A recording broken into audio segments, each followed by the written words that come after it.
Existe coisa melhor do que chegar em casa e ser recebido com uma festa do nosso cachorro? As pessoas que vivem com a gente até podem nos amar muito, mas a recepção delas fica longe do carinho que o cachorro nos dá.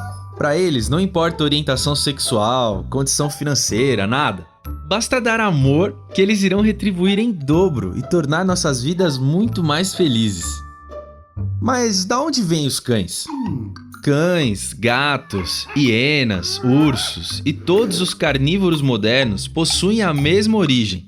Todos eles vêm do mesmo ancestral, o Miacis. O Miacis era um predador de pequeno porte que tinha cerca de 30 centímetros de comprimento e que vivia entre as árvores.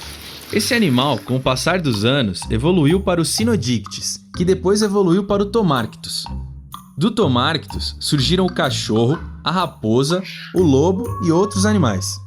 Sempre se acreditou que os cães vêm diretamente do lobo cinza, e isso era um consenso entre os cientistas. As discussões dentro da ciência até 2014 eram apenas sobre onde surgiram e como ocorreu a influência do humano na sua evolução. Mas novos estudos mostram que, na verdade, o cão não veio diretamente do lobo. E mostram que essa separação entre o cão e o lobo teria acontecido há cerca de 30 mil anos na Ásia, mais ou menos na região do Nepal. Finalmente, cerca de 11 mil anos depois da separação genética entre lobos e cães, com o fim da Era do Gelo, os cães puderam se espalhar pelas regiões e chegar em lugares como o Oriente Médio, África e Europa. Antes de serem domesticados, eles se organizavam numa estrutura familiar. O casal dava origem à família e os irmãos mais velhos ajudavam a cuidar dos mais novos. Nessa época, os cães eram nômades e sempre procuravam algum lugar parecido com uma toca para dormirem. E é daí que vem essa busca que os cães de hoje em dia têm por um lugar com teto. É por isso que eles gostam de ficar embaixo de uma bancada. Na toca, não havia problema dos pais dormirem com os filhos. Não existia essa questão do líder da matilha não dormir com o resto, até porque não existia um líder da matilha. Na selva, não existia um alfa.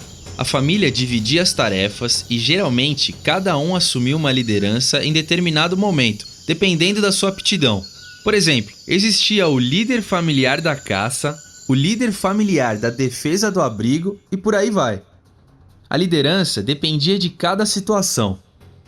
Não havia disputas de liderança dentro da família. Não havia briga para ser o alfa através da força.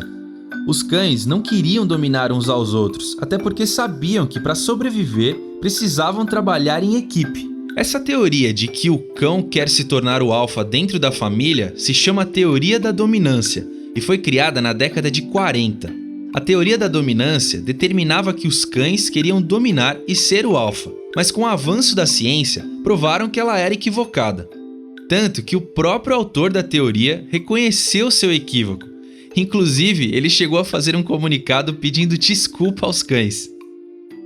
Devido a essa teoria, que ainda é utilizada como base para adestramento no Brasil, cães passam por diversas situações que poderiam ser evitadas, como o uso de coleiras enforcadoras e outras técnicas de adestramento que trabalham com punições e castigos.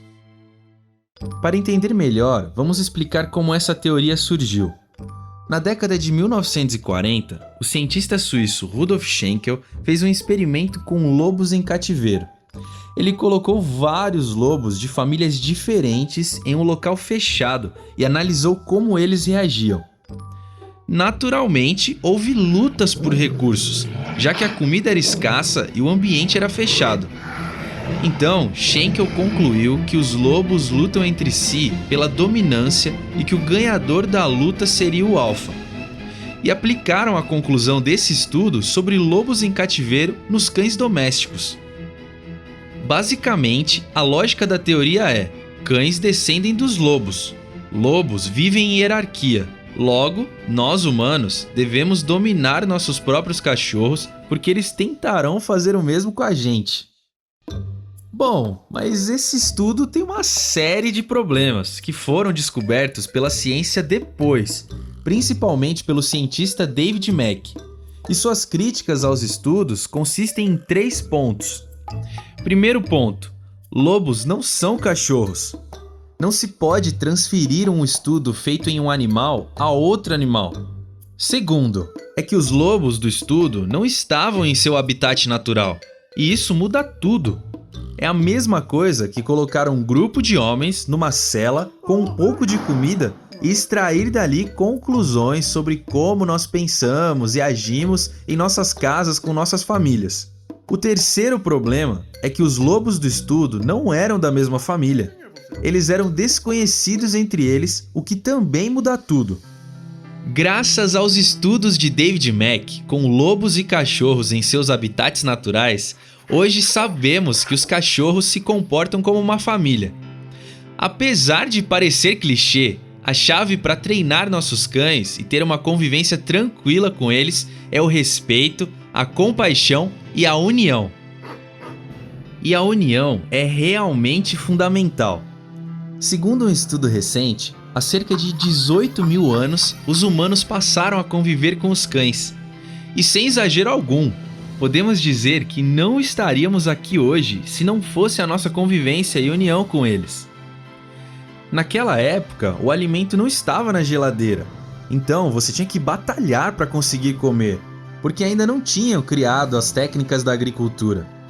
E nós logo percebemos como eles nos ajudavam e poderiam nos ajudar a sobreviver.